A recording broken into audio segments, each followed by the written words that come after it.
Welcome to another episode of We See You podcast powered by HZY Cup. Today I'm going to have a good conversation with Laura Worzella, the COO of 1AZ Credit Union.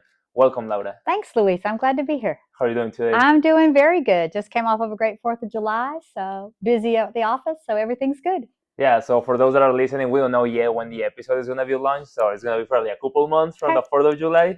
And thank you, first of all, for accepting this invitation. For those that don't know you, can you please introduce yourself, what you do, and just tell me a little bit about yourself? Sure. So my name's Laura, as Luis said. I've been in banking for 26 years. I have primarily been in retail and operations, so that's where I've spent the majority of my time. I am the Chief Operating Officer here at 1AZ Credit Union. And so that is a big umbrella, right? And so underneath that umbrella, I get to work with amazing teams such as our wealth management team, our retail branches, our member care center or contact center, if you will, our IT team, our card services team, our deposit operations team. And then we have some of our other support teams like, for example, our Ask Me, which is our banker kind of knowledge base that they can use. We also are responsible for updating a lot of the policies and procedures in the credit union. Okay. So it's a wide scope. So if you think about it, it really touches the member from end to end, right? From the beginning of their engagement with 1AZ, from the time they open up their account to the back end, and which is making sure all of their deposits get into their accounts. Before you were in banking, you were in ESPN, right? I did serve a little bit of time with a marketing firm that worked very closely with ESPN.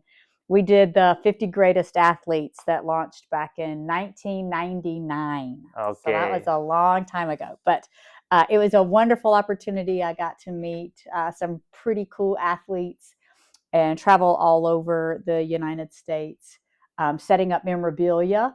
And getting consumers to vote on who they thought was the world's greatest athlete. Oh, that's nice. Yeah. And what attracted you to banking? Well, it was funny. I'm really an accidental banker. Okay. So I didn't set out. I didn't go to college to be in banking. I went to college to be a theater major. And then actually ended up switching my major, as most college students do, halfway through, to business. And then I thought I was going to go be a drug rep. I wanted to go work for Eli Lilly, and that didn't go through. Okay. I didn't get hired at Eli Lilly, and so my aunt sent my resume in to First Union Bank at the time, which is on the East Coast, and they called me, and I was tired of traveling because I was working with that marketing firm, traveling all over, and so I said, sure. My dad was a banker, so I was like, I guess it's not that bad of a profession. I'll go try out being a banker. Yeah. And that was literally 26 years ago because I felt like I had just walked into home, and I loved being a banker, and I loved the customer interaction. I love helping people. And so it just was a natural fit for me to really enjoy being in banking. And I truly don't see myself doing anything else. Have you ever thought, like, midpoint your career doing anything else? Now I know that you don't, as of right now. Yeah. But was there some point in your career in which you were like, oh, I want to try something different? Yeah, there was. And so when I was licensed banker at the time, and I thought, maybe I would go be an individual contributor, because it's interesting, Luis, and a lot of people will face this in your career trajectory. You're going to be faced with the question, are you a me person or a we person? And what that means is, do you want to continue to only be responsible for yourself, or do you want to go into the management of people? Okay. And that I was at that crossroads. Okay. And I was like, okay, if I want to be a me person, I was going to go be a financial advisor because I was a licensed banker. And so I really had to do some soul searching. And what I learned about myself was that I get my energy and enthusiasm from others. Okay. And so I need a team environment to thrive. Okay. And so I'm truly a we person. Like I like being a part of a team, being responsible for a team, motivating others to do things beyond their wildest Uh-huh. imagination. That's what really gets me going. And it wasn't just about numbers or hitting sales numbers or, making money for me. It was really more Hmm. about the people. How challenging is it, for example, for you? And let me tell you a story Sure. before, because so my dad was always an individual contributor, and Mm-hmm. then he was managing this team.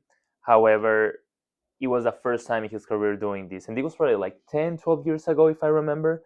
And it was a huge challenge for him, and I remember that he told me that, oh, I was more like in peace when I was just responsible for my own success and my own failures, because then he was like, now if my team succeed, yeah, I'm going to succeed as well, but then if they all fail, all the responsibility is going to be under me. Correct. How do you challenge, or how do you navigate all of that type of challenges when it comes to, because I'm sure that you have been in some situations throughout your career in which you're doing what you're supposed to do, and then the numbers don't look the way Right. you want them to look.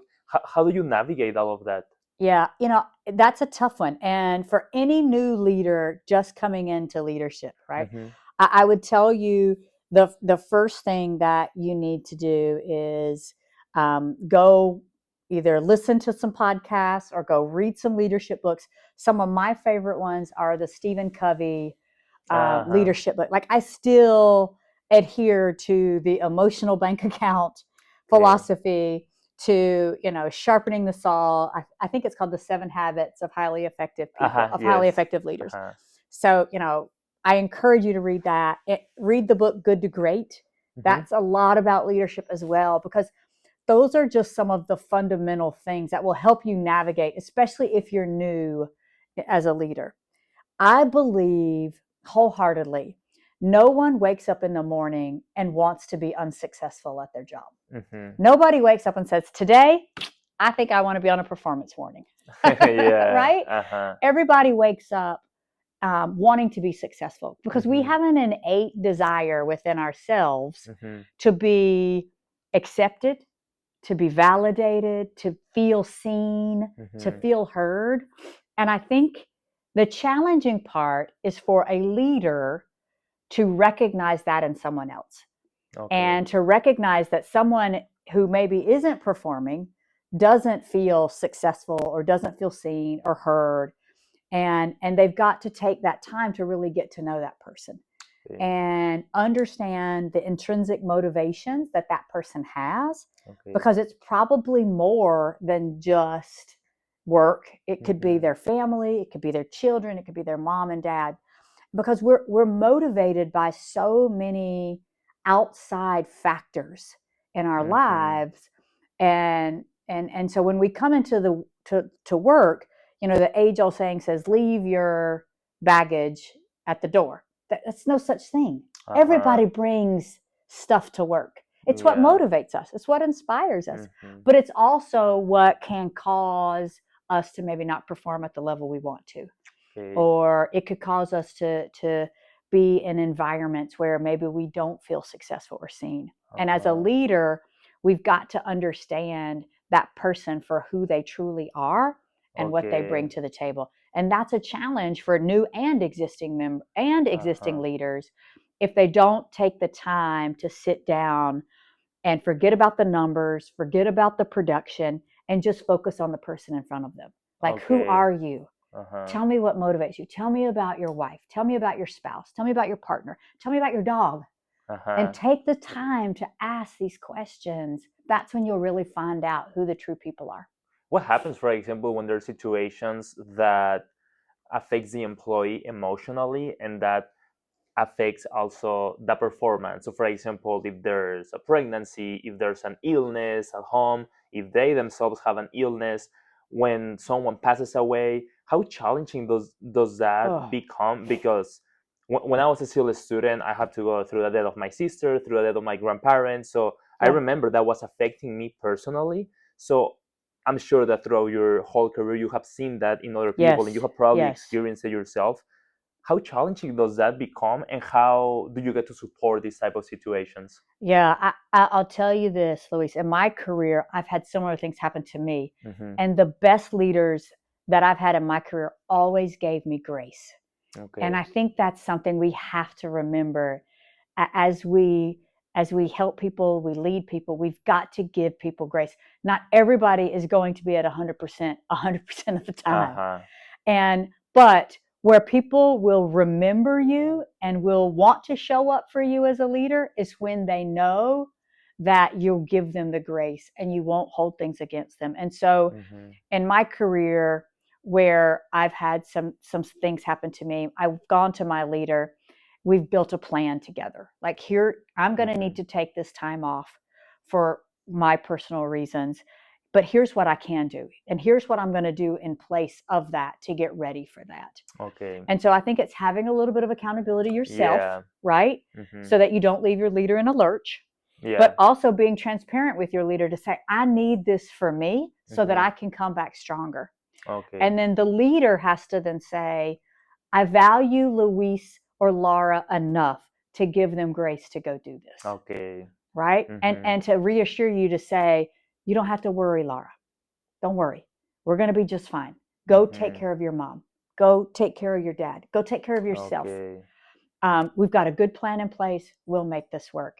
And then I Uh-huh. promise you that person will come back. They'll be even more loyal to you. They'll be more loyal Uh-huh. to the organization. And chances are they're going to work harder for you. Mm-hmm. I've seen it happen multiple times. Yeah. What would you say is one of the things that wakes you up every morning? Don't That, tell me your alarm. yeah, I know, right? That wakes me up every morning. Yeah. Um, I think one of the first things I think about when I wake up is I try to live in gratefulness. Mm-hmm. And it's not always easy. So, Uh-huh. but I have a little mantra that I wake up and, as I'm stumbling to make my coffee and turn the crew egg on and all of this, I recite things in my head. I'm grateful that I woke up. I'm grateful that I have this body that can go to the gym, even Mm-hmm. though I may not want to. Uh-huh. I'm grateful that I have this house over my head. I have two amazing kids. I'm Mm-hmm. grateful for my faith. I'm grateful for my friends and my family. And I just say this little Mm-hmm. mantra in my head Okay. of all the things I'm grateful for. And it just kind of starts my day. Uh-huh. And then I make my coffee. I go put on my gym clothes and Okay. off to the gym I go.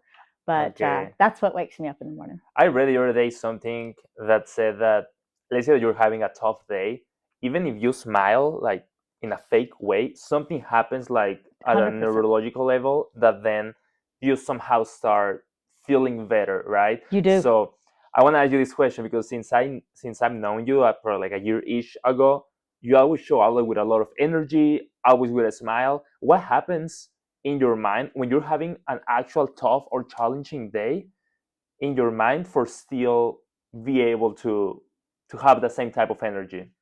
So if I'm having a tough or bad day, I do a couple of things. Okay. The first thing is, and I firmly believe this, problems are like mushrooms. They only get bigger in the dark. So if I'm having a bad day, I got to tell somebody. Okay. And usually it's Beth, my Yeah. fantastic, amazing assistant. And I'll be like, Beth, I need to vent for you. I don't need you to fix it. I don't need you to do anything about it. I got to get it out. Okay. And then I just get it out. And then I'll say, okay, am I being crazy? And she'll say, yes. Or she'll say, no, you've had a really bad day. Okay.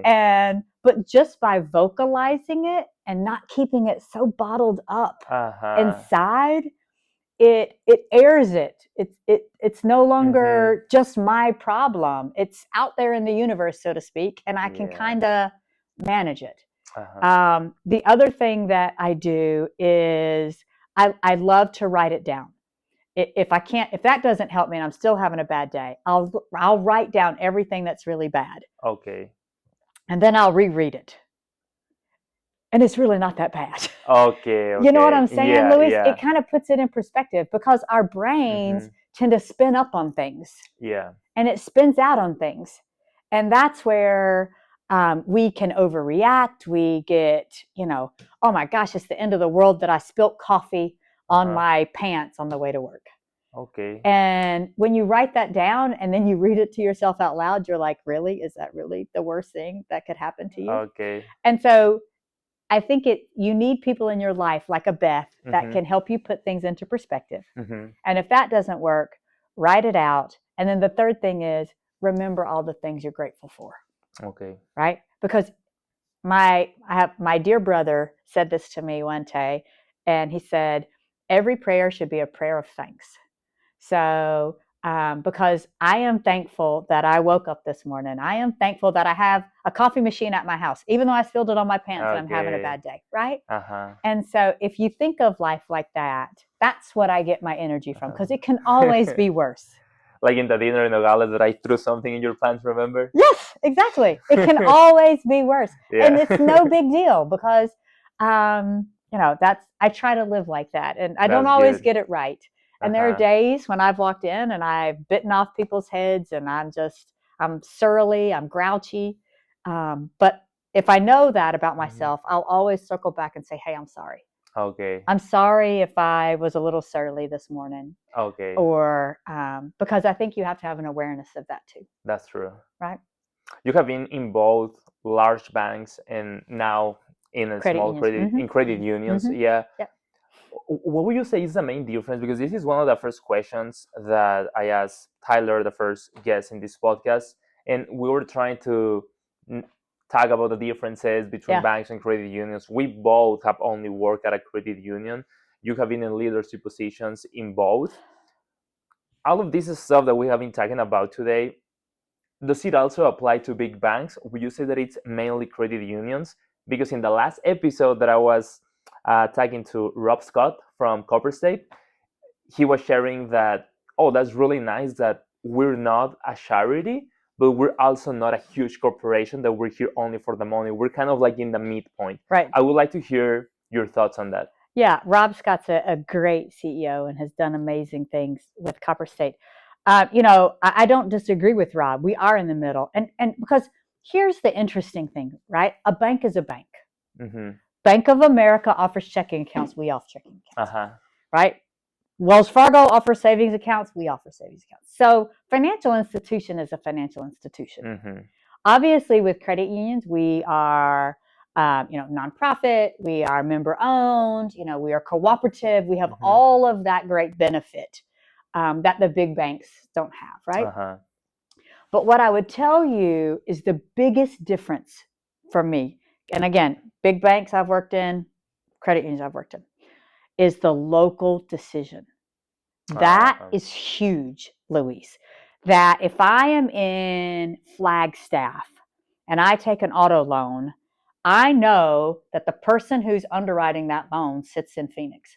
And they know what's happening in the Flagstaff market. It's only 2 hours away. Do you see what I'm saying? Yeah. Like they know the economy, that's happening in Flagstaff. They know all of the things that are happening in Flagstaff. So there's no, they know the area, they know the market, they know the people. And so that level of local decision making is huge. And I would equate it to like another great example would be like Chip, who's our awesome member experience, our chief member experience officer, right? So let's say there's a nonprofit in Yuma that really needs us to support them. Chip can get in his car and drive to that nonprofit and say, this is a great nonprofit. It completely supports our pillars. It supports our foundation. It's on brand. Yes, we need to support them. If you're in a big bank, that would never happen. Right? Yeah. Because the executives the chief member experience officer of Wells Fargo is, to my knowledge, is not getting in a car going to see a small nonprofit in Yuma. Yeah. Now, they might, and if I'm wrong, I'll say I'm wrong. But when I worked there, I did not witness that. Okay. But that happens every day here at 1AZ or Copper State or any of the other, kind of credit unions that are under that $10 billion mark. We really are local, and our roots run deep in the community. Okay. And people have pride in their credit union. I helped establish this credit union, right? And that's such a big difference between that and the big banks.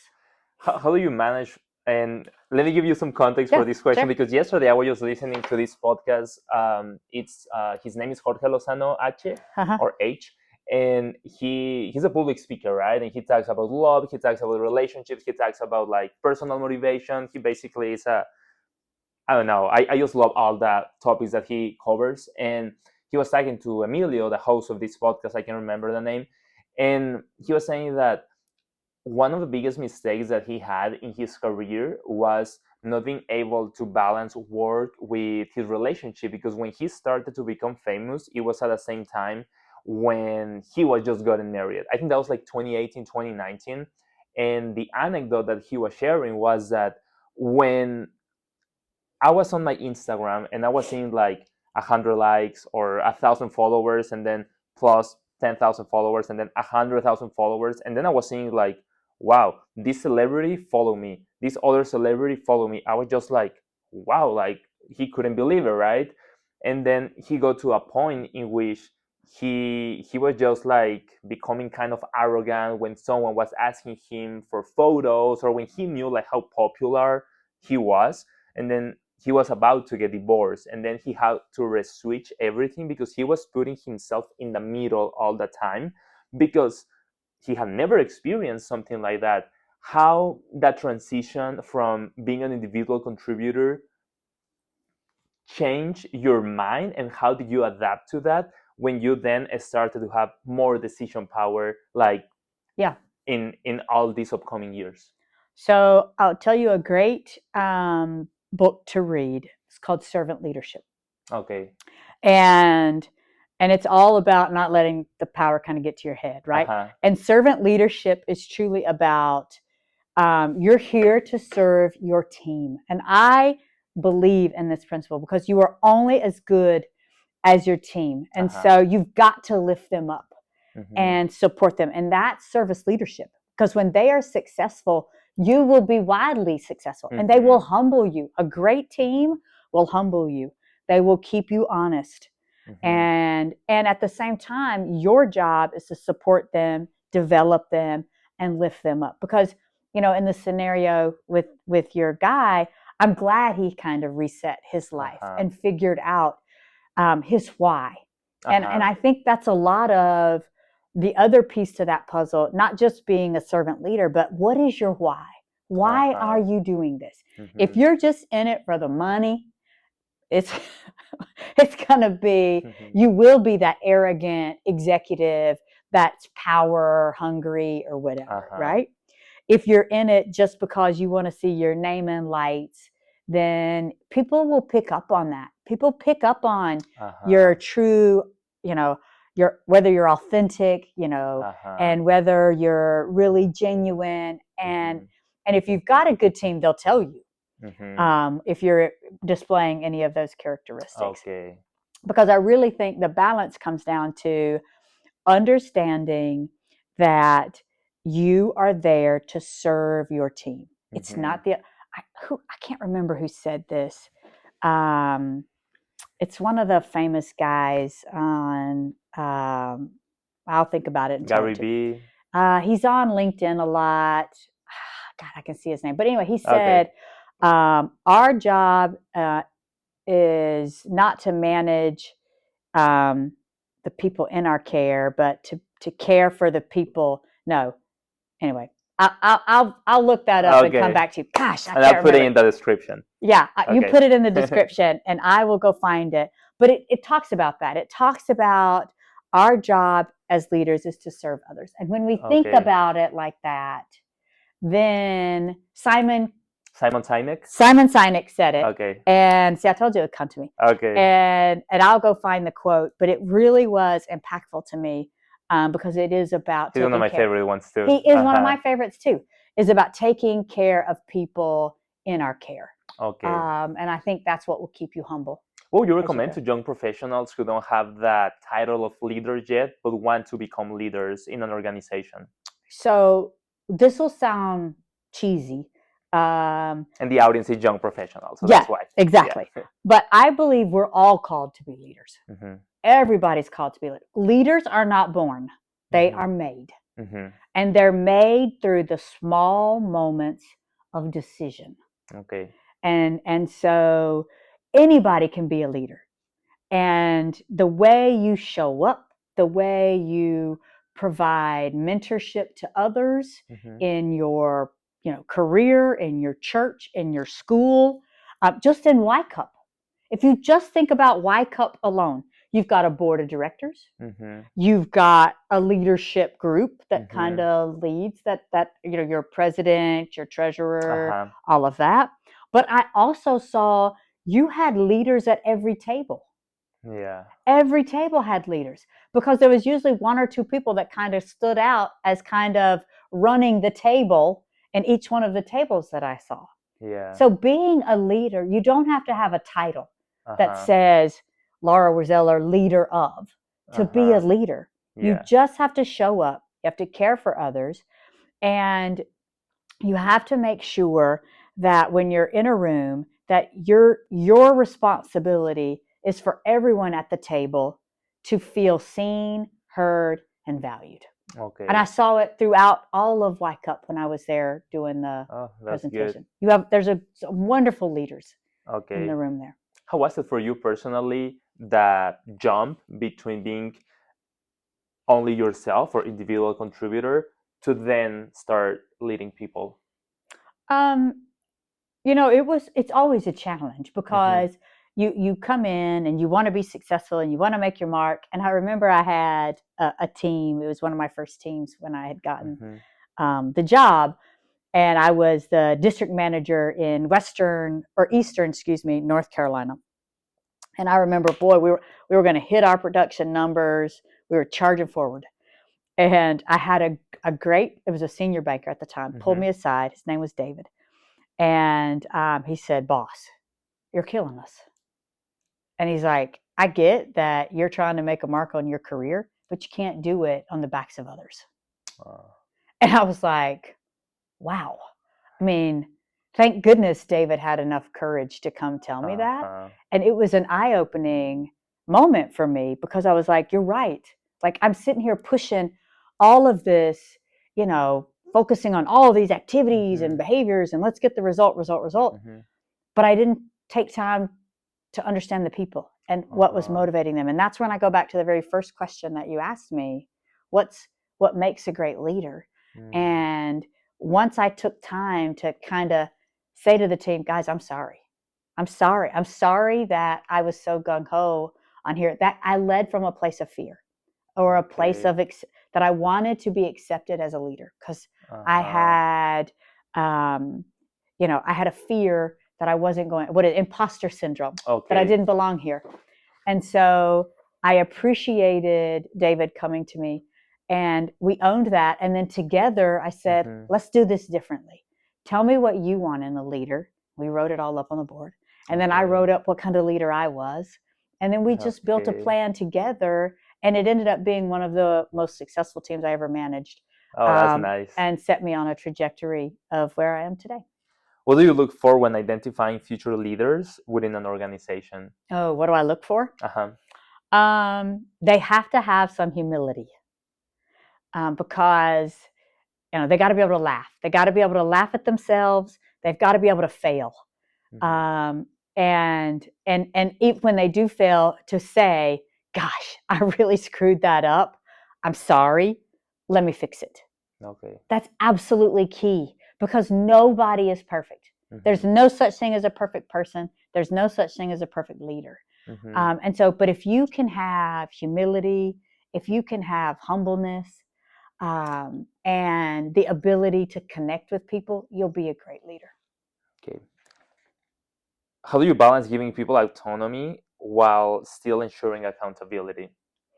That's easy. So, and I say that, I don't say that a little bit tongue in cheek, because accountability is both ways. Accountability is positive Mm-hmm. reinforcement, right? As well as negative reinforcement. Mm-hmm. And so when I empower people to make a decision, I simply say, tell me how you would like me to hold you accountable when you're successful, Mm-hmm. and tell me how you would like for me to hold you accountable if you're not.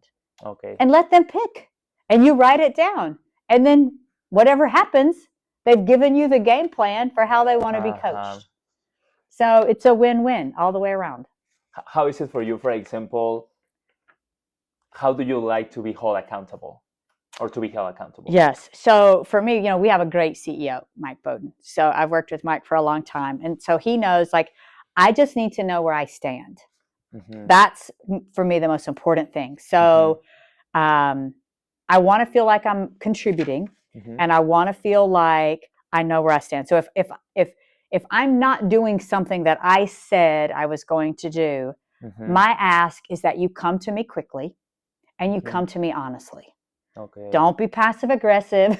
Don't beat around the bush. Just say, hey, Laura, this is how this is landing on me. Tell me how you feel about that. Or this was the deadline that we set. You missed it. How should I proceed? Right? Clear communication. That is absolutely critical, at least for me, and how I like to be held accountable. No, that makes sense. When it comes to making decisions, leaders need to be really decisive. Correct. How do you balance the fact that sometimes you gotta be patient when it comes to making a decision, and also you gotta make a decision by certain date? How do you balance that yourself? Well, I'm an activator. So if you look at the Strength Finder, my number one strength is activator. Okay. So I'm ready to go. Like, I will make a fast decision, and that's not always the right answer. Right? So one of the things that I've learned to do is to make myself 2 due dates. Okay? 2 due dates. If I have to make a decision. Number 1, don't make a decision until I've at least slept on it 24 hours. Critical. Okay. Absolutely critical. That's the first due date, 24 hours from the time it's due. The second due date is the actual drop dead due date. Okay. Okay? And so now you've built yourself in some room. You've slept on it. If you still feel adamant about, yes, this is the right decision, great. Now go ask 2 people their opinions before the final due date. Let me tell you something that happens a lot to me, that I'm sure that happens a lot to young professionals too, and I have heard that from some friends as well. Let me give you an example, right? Sure. So when I was trying to become a pro baseball player, let's say I was 16, 17, I had a few friends who were my age. I was a pitcher at that time, so I was throwing like, I don't know, 84, 85 max. My friends the same age or even younger were like touching 90s, right? So the way that I handled that was, hey, let's go train together. Show me your arm motion. Show me like your mechanics. Show me your delivery. All of that. So I was learning a lot from that. Right. One of my friends, he was throwing gas. He was super good, but he also had a really good changeup.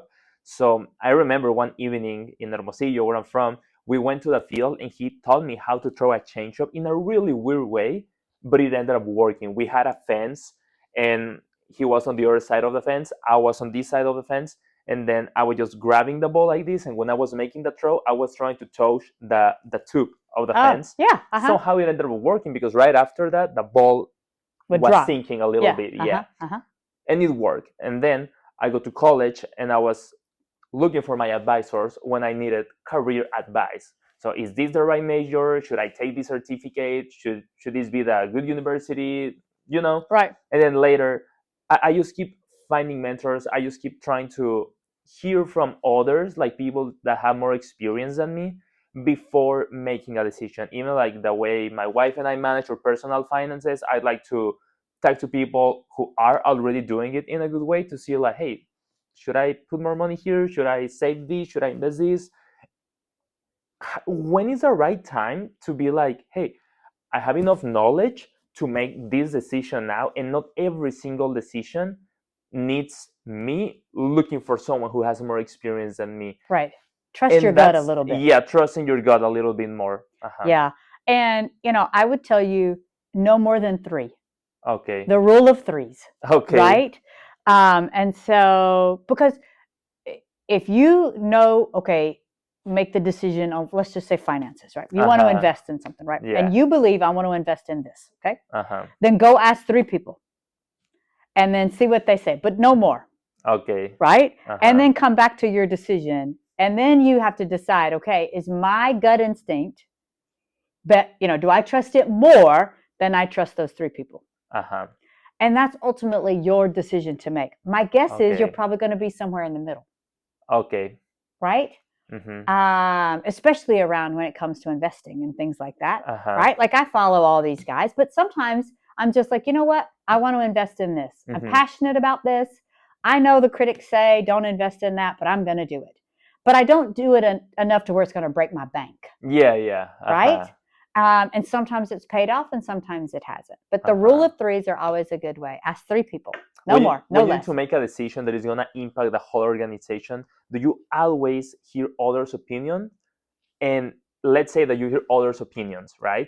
Let's say that some of them agree with you, some of them disagree, or there have been situations probably where you're in a room with, I don't know, three, four other leaders, Yeah. they all disagree with you, but your gut still tells you that you're making the right decision. Yeah. Can you tell me an anecdote? Yeah, sure. I'll give you a decision. Um, you know, when you're an executive, you ultimately have the decision right. Uh-huh. Okay. However, a decision should be a collaborative communication, right? Mm-hmm. So, in a previous career with another bank, I made the decision to close a branch. Okay. Okay.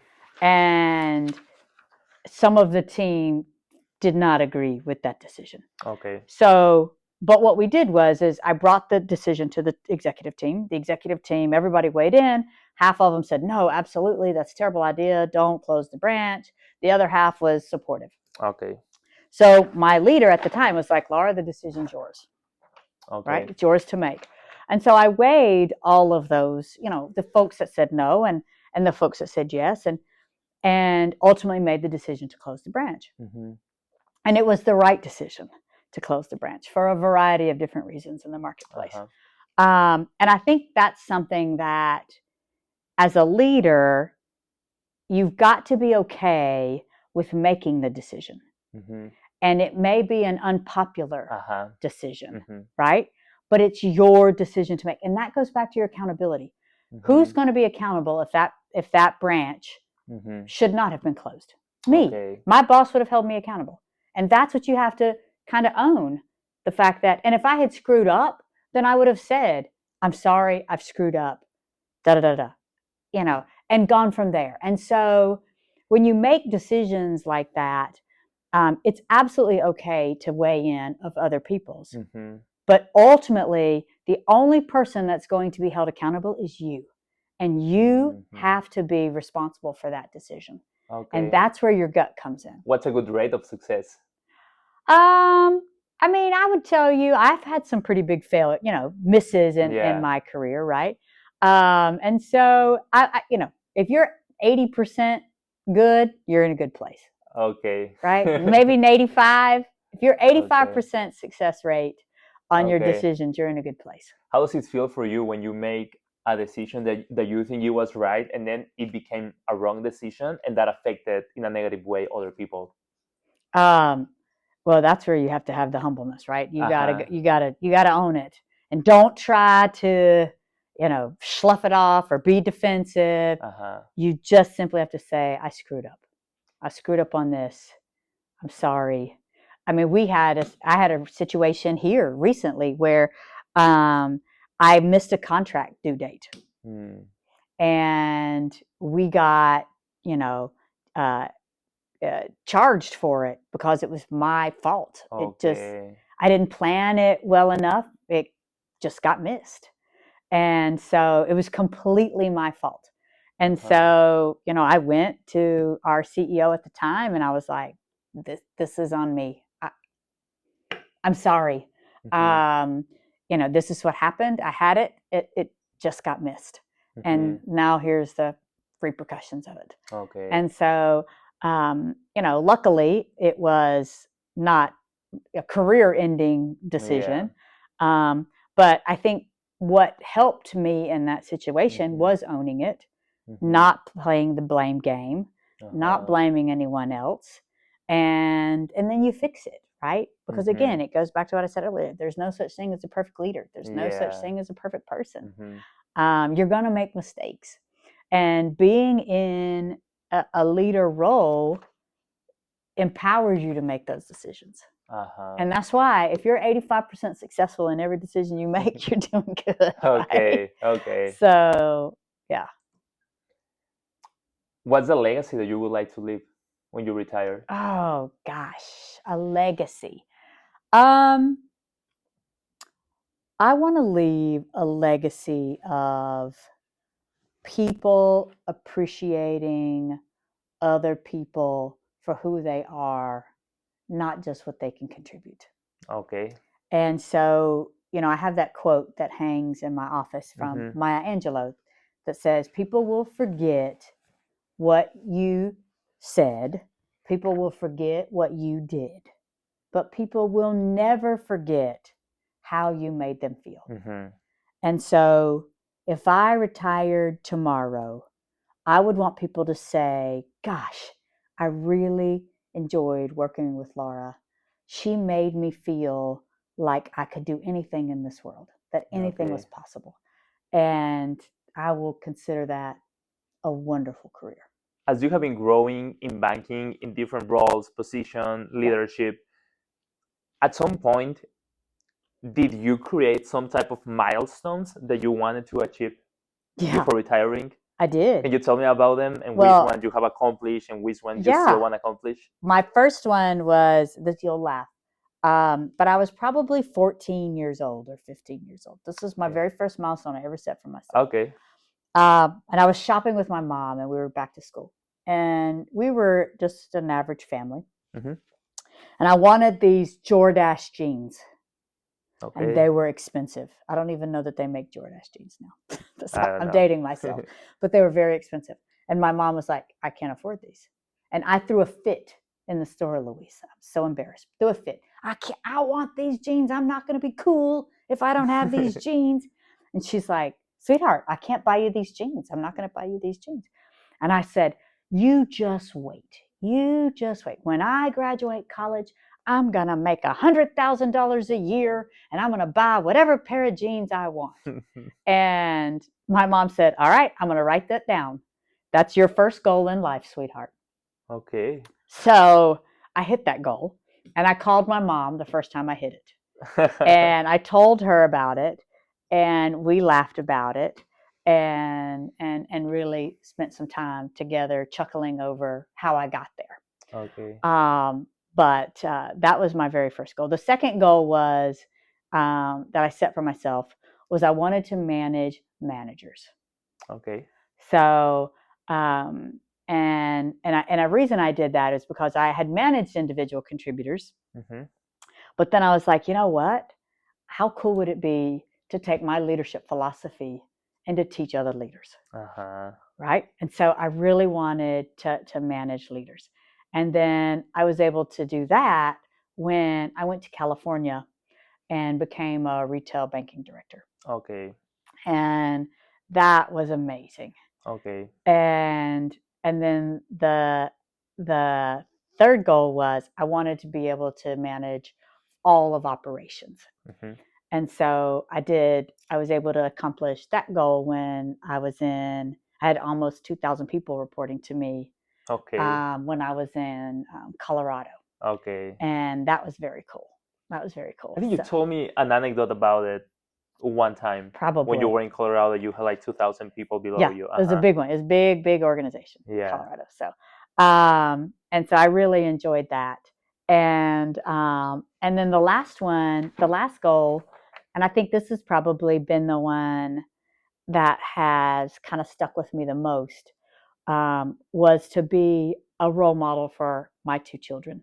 Okay. Um, I have a daughter who's turning 13. She'll be Mm-hmm. 13 in like 5 days.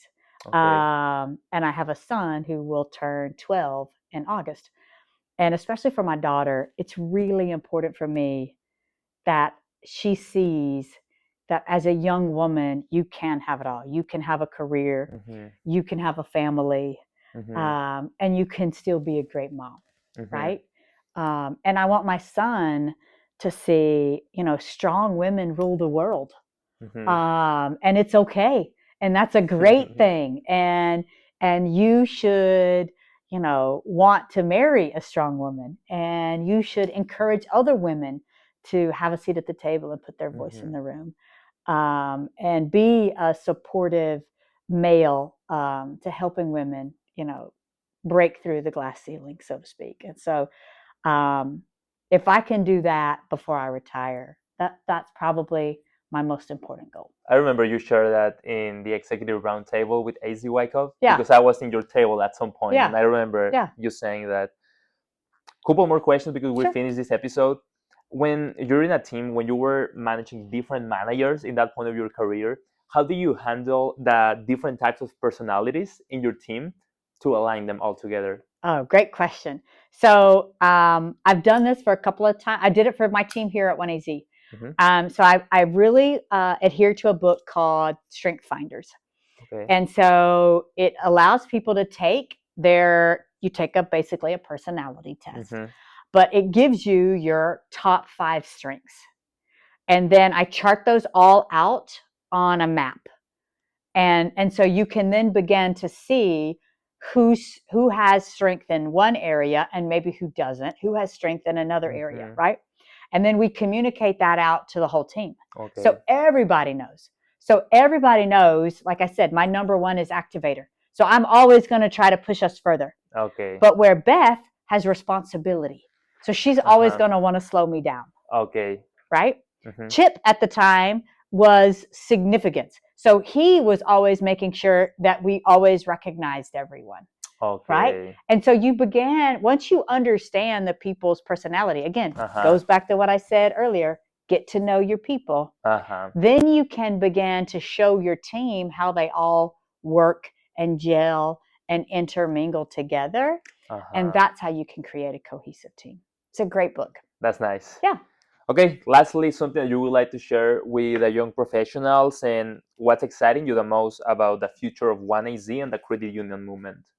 The thing I would say to young professionals is, remember that if you don't get the job that you want, um, it's not a reflection on you. It just means that that person may not have had an eye for talent.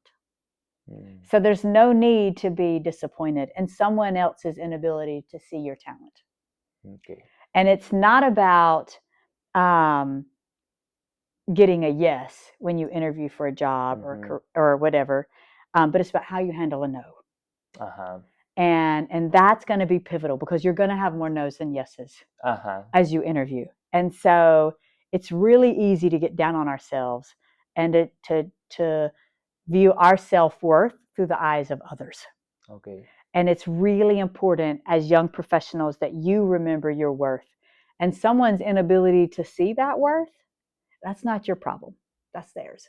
And Okay. so take that no, shake their hand, wish them well, and go apply to the next job. Okay. So, what excites me about 1AZ? I think we have a great executive team. I think we have a great leadership team all the way around. I'm excited about integrating Bank of Yuma Mm-hmm. and getting them fully integrated. We're truly the credit union that is actually statewide. So I'm excited about what we're going to do there. I'm excited about we got 2 new branches Uh-huh. that we're opening this year. We're going to have 2 new in 2027 and 2028. Uh-huh. And so we're expanding. We're looking at all those opportunities. I think AI is going to change our lives. I think it's going to change 1AZ. I think it's going to change our members. I think it's going to change me personally Okay. and how we use AI. And so I'm really excited about what 1AZ Mm-hmm. does around technology and AI to improve the member journey and create that frictionless member experience. And so I think our future is really, really bright, and I'm really excited to be here. You had a lot to do with these 2 branches, right? Is there I something you would did. like to share that can serve as a learning for us young professionals? Um, when you go to buy a branch or you go into new markets, right? Mm-hmm. Follow the Targets, Okay. follow the Costco's, and follow the grocery stores Okay. because we're going in 2 of the new branches. Fry's is one of the anchor stores, and Safeway's another one. Mm-hmm. And so they've already done the work for you. Uh-huh. They know where all the houses are going to be built. They know the economics of the area. Okay. And our new branch, which is going to be at Halo Vista in 2027, that's at Costco. Like they're going to be huge branches. Okay. And so we're going to be hiring too, if anyone is looking for opportunities. Yeah, so it's going to be really exciting future. Okay. Thank you, Laura. And thank you everyone who finished the whole episode. It was a long episode. I think like 45 minutes, probably the longest. That went fast, Luis. Yeah. So thank you for being with us today, Pleasure, Laura. pleasure. And see you everyone in the next episode. Yes. Share it with someone.